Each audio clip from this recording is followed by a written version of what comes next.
Good day to who is watching this video. I'm Frederick El Refran Jr. I'm a second-year college student from BS Architecture. So let's now move on and dive into the content of this video. Have it crossed it in your minds? What do we look like back then? What are the lifestyle we had?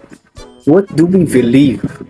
Specifically, what's our architecture back then? Here, I'll satisfy our curiosity about these things, and let me showcase the world we had during the prehistoric and pre-colonial period in the Philippines.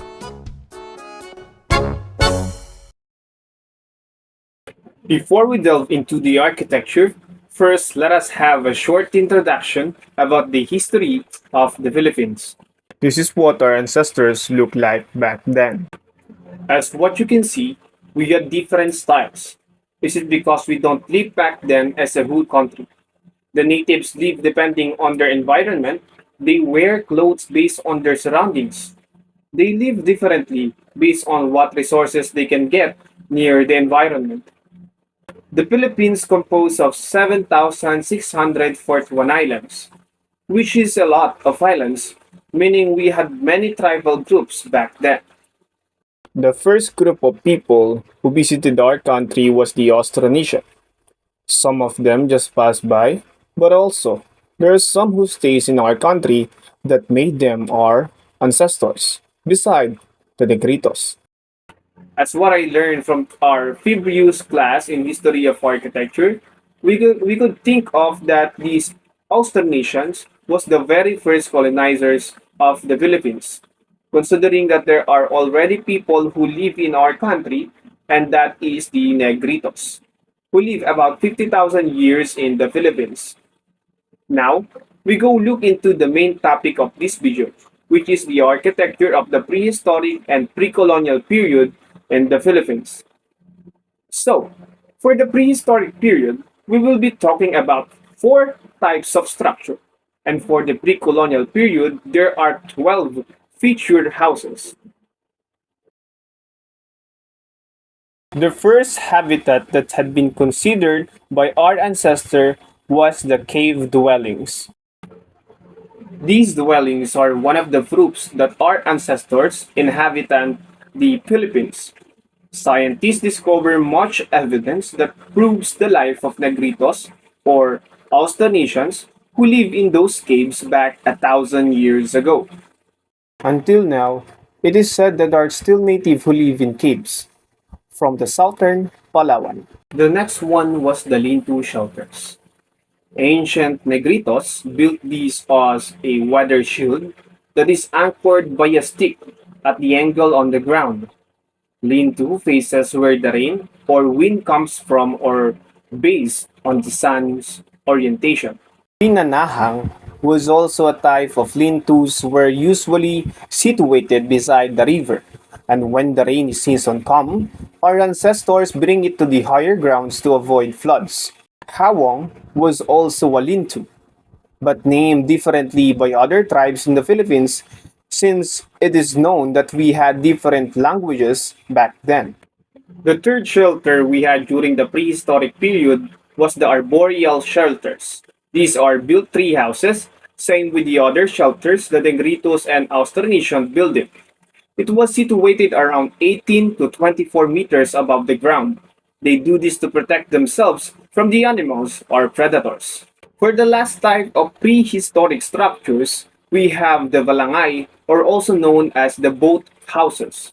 It served as their resting place and also used to go around the sea for trades with other tribes or people. Until now, it is known that Bajau people use these balangays. Now we're done tackling the four types of houses in the prehistoric period. We now step into the pre-colonial structures. In this period, more tribes built these houses as a permanent building.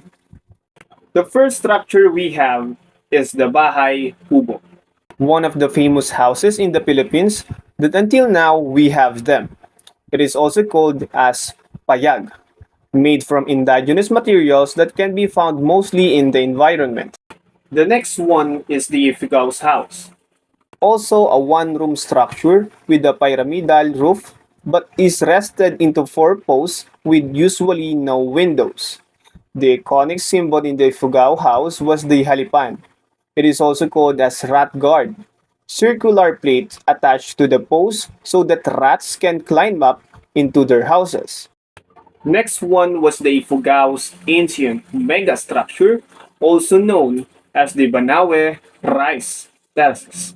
It is believed that this structure was about 2,000 years old. It was amazing that the people back then invented this kind of megastructure that they use as rice paddies. The next one was the Apayao House, also known as Binuron. The distinguished look by these houses was the roof that looked like a barrel vault. They made it that way so that it would be distinguishable from the other tribes' houses. Another feature of these houses that it has a removable wall panels called sotan or lamdao. The Apayao house also have removable floors that can be washed called data. The next one was Bontok House or Afung. The iconic look of this house, unlike other pre-colonial houses, is that it is built directly on the ground. The Bontok house has two layers. The lower layer where the family cook, will eat, and will sleep, while the upper layer is the granary, or what they call as falig. It is a space where they usually store rice. Next one is the Kalinga house. There are two types of Kalinga house. There are Forui and Binayon. It is said in their society that when you live in a Forui house, you are considered as a poor man, while for Binayon house was for the royalty or the rich people of the tribe in Binayon. It has an octagonal floor.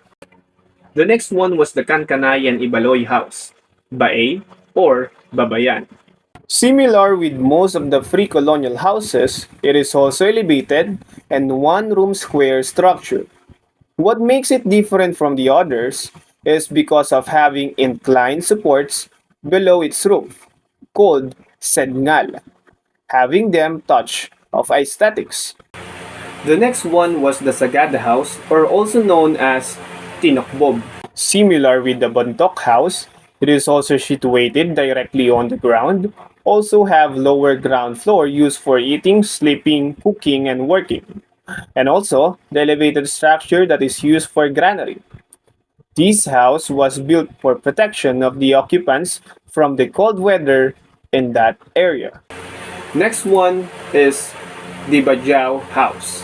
Bajau is a sea-dwelling tribe known as sea nomad. They have been floating off the shores of the Southeast Asia for centuries now. They also live in stilt huts or boat houses on shallow waters, and they make their living from traditional free diving for fish and pearls. Originally, they are known as Orang Selat or Orang Laut, living on their lepa-lepa or known as boats. These prehistoric boathouses are still being used by the Badjaus. Stilt houses of Bajau has this called hub. These are thick pieces of wood buried 60 meters below the seabed and they extend to the about 50 centimeters above when it's high tide water level. Next one is Samal House. It is similar to the Bajau house and design concept. The Samal people are descendants of the Bajau tribe, but they have already converted to Islam. So, somehow houses are also built on the water, and this can be seen in the coastal areas of southern Mindanao. It is quite evident in the picture that the Samal house is an upgraded version of Bajau house. The next one was the Tausug houses, or also known as Bay Sinug. They are a very modern civilized tribe, as what we could see with the picture of their house. The distinct feature that they have is called Tajuk Pasung, found at both ends of their ridges. Basically, it is a carved wooden finial piece. Lastly but not the least is the Yakan houses, or also known as luma. It is a large rectangular plan, stilted at least 2 meters above the ground. It can also be seen with their houses that they are very modern civilized people, considering their designs and decorations. So that's the end of our pre-colonial architecture here in the Philippines. Now that I've discussed all of our topics for the prehistoric and pre-colonial period, I guess that will be it for this video. I hope I tackled it concisely yet informatively as it should be. Thank you for listening and goodbye.